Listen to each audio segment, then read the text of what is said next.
Shalom. First off, I want to give all praise, glory, and honor to Yahweh, Bahashem, Yahweh Shai, Bahashem, Rakakwadash. Double honors to the apostles and the elders of Great Millstone. Salutations to the hopeful elect that are scattered throughout the four corners of the earth, and to all my brothers out here preaching this truth to you. I say Shalom.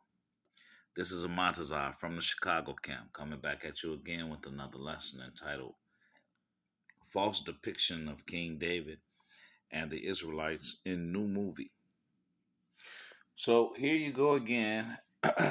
Once again, you have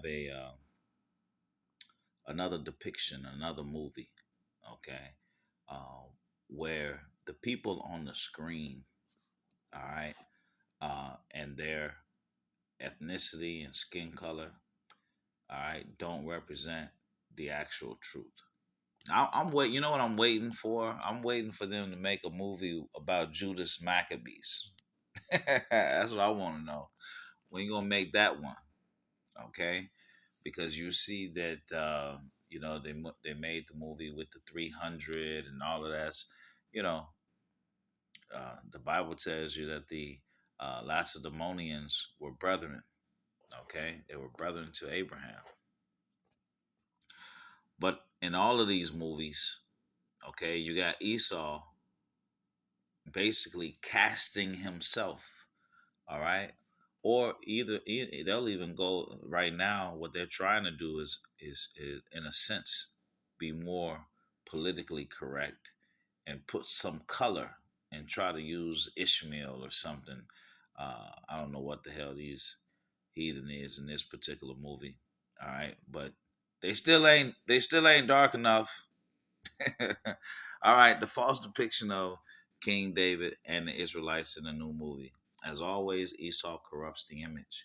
This is First Maccabees 3:48. It says, "And laid open the book of the law, wherein the heathen had sought to paint the likeness of their images." Okay, so Esau has been doing this from the jump. Okay, when he has an opportunity, he's going to lie and rewrite the story and cast himself. All right, he's going to cast himself. Now you have what they call iconoclasm. All right, during the Renaissance period, and during that Renaissance period, then you also had the English Reformation. Okay, during that time, you had basically Esau, Edom, taking what they call the icons and repainting things, okay, and making white versions of it. That's why you had that whole stir last year with Putin showing the icons over there in Russia. You know, these artwork, you know, that have Jake, you know, in his glory. All right, uh, being being being dark. He had Yahweh Shine, the disciples, all of that. This is Isaiah 25:7. It says, "And he will destroy in this mountain the face of the covering cast over all people, and the veil that is spread over all nations." So this devil, all right, he's got lies that's cast over all people in a belief, okay, where people are looking at him, okay, as the chosen people, the chosen race. All right, and that right there is going to be destroyed soon. This is Psalms 58:3. It says, "The wicked are estranged from the womb. They go astray as soon as they be born, speaking lies." You can't trust anything this devil does, okay? And guess what? His own AI is speaking against him. I'm going to show you that shortly. Proverbs 26:24, it says, "He that hated," this is a good precept, "he that hated dissembleth with his lips, and layeth up deceit within him. When he speaketh fair, believe him not, for there are 7 abominations in his heart. Whose hatred is covered by deceit, his wickedness shall be showed before the whole congregation."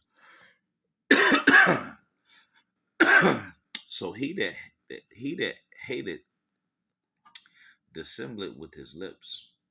Okay, let's get that dissembling. Okay, that's going to be H5234 Nakar. All right, it's know, acknowledge, discern, respect, knowledge, known thing to another. All right, so it's actually let's get into the definition down here. The Strong's definition: a primitive root properly to scrutinize, look intently at, hence with recognition implied, to acknowledge, be acquainted with, care for, respect, revere, or with suspicion implied.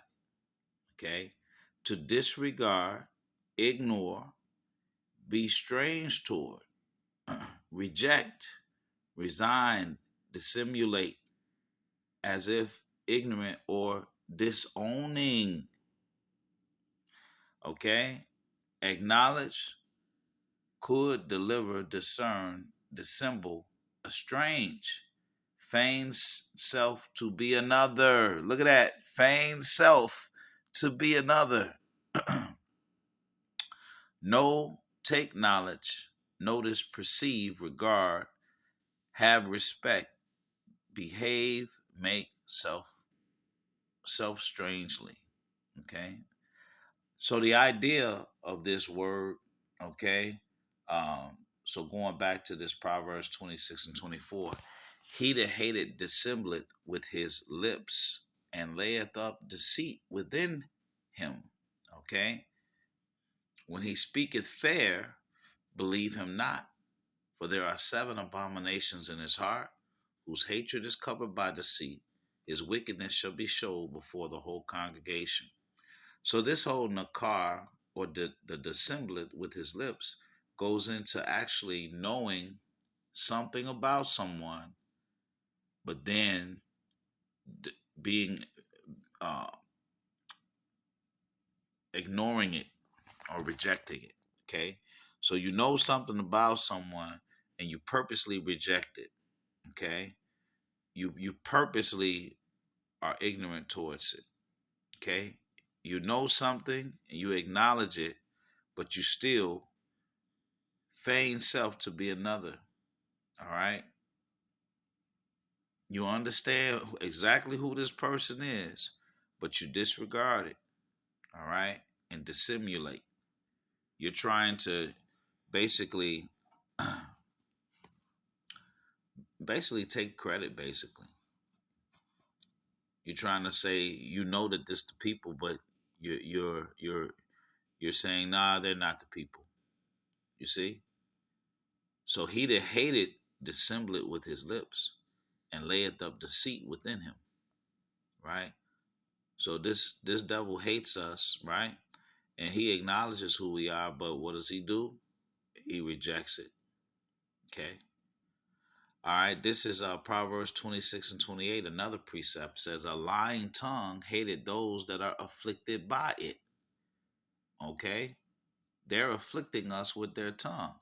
All right. And it's a fact that they hate us. All right. A lying tongue hated those that are afflicted by it, and a flattering mouth worketh ruin. Now look at how AI, right, is clobbering them. This is AI clobbering them. Iconoclasm is the deliberate destruction of images, monuments, or symbols, often for religious or political reasons. The term comes from the Greek word icon, meaning image, okay? Icon, icon. And clastes, meaning breaker, image breaker. Iconoclastes is image breaker. Okay, icon and clastes. Clastes mean breaker, and icon mean image breaker. Esau is an image breaker. Examples of iconoclasm: ancient Egypt. Pharaoh's carved faces were destroyed by successors. The French Revolution, images of kings were defaced. The Byzantine Empire, okay, theological debate between the church and the state. It lasted from 726 through 86, 87 and 815 through 43.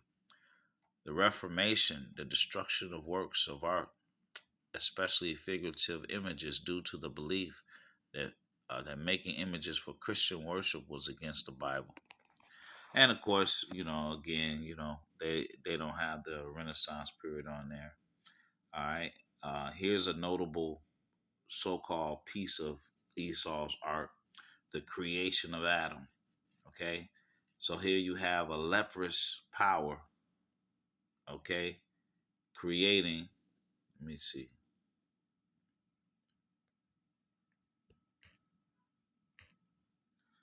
Salakia.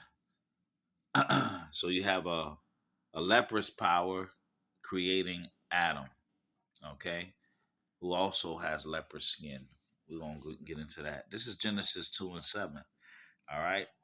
So this can't be true. It says, and Yahweh power formed man of the dust of the ground and breathed into his nostrils the breath of life, and man became a living soul. The dust of the ground is not white,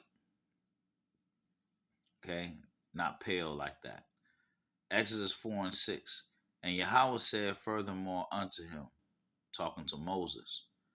All right. So when Moses met with the Lord showed him some miracles. Okay, proving himself to him right there on the spot. It says, and Yahweh said furthermore unto him, put now thine hand into thy bosom. And he put his hand into his bosom, and when he took it out, behold, his hand was leprous as snow. Okay? What color is snow? Snow is white. And he said, put thine hand into thy bosom again. And he put his hand into his bosom again and plucked it out of his bosom. And behold, it was turned again as his other flesh. Okay, so that means his flesh wasn't white. And when you look at the Ten Commandments with Charleston Heston, this whole part ain't even in the movie. They don't do this part. Why? Because Charleston Heston was a so-called white man, so he ain't gonna put his hand in his bosom because ain't nothing gonna happen. This is Numbers 12 and 6. All right, now this is important to know because the description of being so-called white is important here. Numbers 12 and 6. And he said, now this is basically you had Aaron and Miriam speaking against Moses, and the Lord was upset with Miriam. Numbers 12 and 6. And he said, hear now my words. If there be a prophet among you, I, Yahweh, will make myself known unto him in a vision, and will speak unto him in a dream. My servant Moses is not so, who is faithful in all mine house. With him will I speak mouth to mouth, even apparently, and not in dark speeches. And the similitude of Yahweh shall he behold. Wherefore then were ye not afraid to speak against my servant Moses? And the anger of Yahweh was kindled against them, and he departed. And the cloud departed from off the tabernacle, and behold, Miriam became leprous, white as snow. And Aaron looked upon Miriam and beheld she was leprous. And Aaron said unto Moses, alas, my Lord, I beseech thee, lay not the sin upon us, wherein we have done foolishly and wherein we have sinned. Okay? Let her not be as one dead, of whom the flesh is half consumed when he cometh out of his mother's womb. Okay? So Aaron described Miriam having white leprous skin as being one one dead. Okay? He described her as being described her as being as one dead. Okay? Whom the flesh is half consumed when he cometh out of his mother's womb. Okay? So the white skin is as one dead. All right? That's what you need to know. It says the anger